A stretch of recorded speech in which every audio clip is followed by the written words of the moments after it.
1995, le groupe 1995, apparemment on les appelle comme ça, hein, c'est bon, drôle d'idée d'ailleurs, drôle de personnage, nous le recevons tous les jours sur cette antenne à partir de 18h, vous le savez aujourd'hui, il a l'air maussade, hein, il n'est plus coquin du tout, il est complètement en mode dépression activée, voici le capitaine Barberousse dans la Trip Chronique.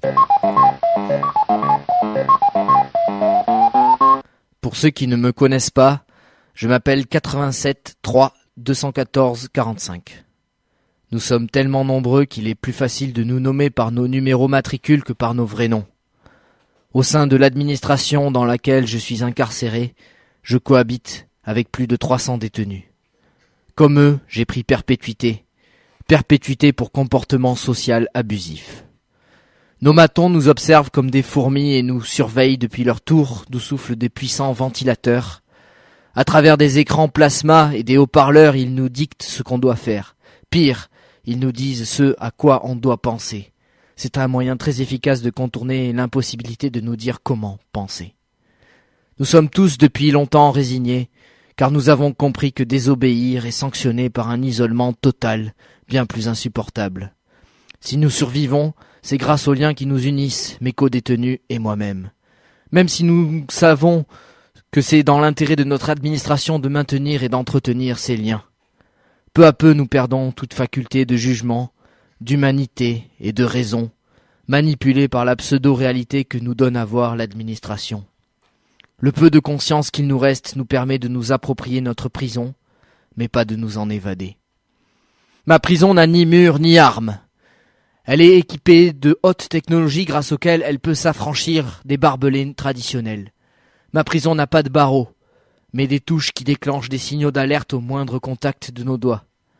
Ma prison n'a pas de cellules individuelles, mais chacune de nos chambres est constituée de centaines de cellules photoélectriques qui nous hypnotisent, les pixels. Dans ma prison, il n'y a pas de rats. Ils ont été chassés par une souris, que j'ai d'ailleurs apprivoisée. Je l'ai appelée Click, à cause des petits cris qu'elle pousse quand je la caresse de mon index. Je passe la plupart de mon temps à essayer d'accéder au monde extérieur que je peux regarder à travers la fenêtre de ma chambre, la Windows. Mais la réalité m'est perçue à travers des filtres, des écrans. Les images que l'on m'offre sont toujours des images chocs qui agissent plus sur mes émotions que sur ma raison. La violence, le feu, la guerre, la faim, les élections. Le monde extérieur semble être aussi insécuritaire que ma prison. Le monde est figé. Je suis moi-même figé, dans ma prison, contraint à effectuer tous les jours les mêmes gestes, les mêmes actions, sans réflexion. Quelquefois, j'ai des visites au parloir. Mon parloir s'appelle Facebook. C'est un parloir spécial où on se parle entre co-détenus. Tout est fait pour que nous restions entre nous. L'interculturalité est bannie car nous sommes jugés dangereux par les gens libres que l'on risque de corrompre, et vice-versa.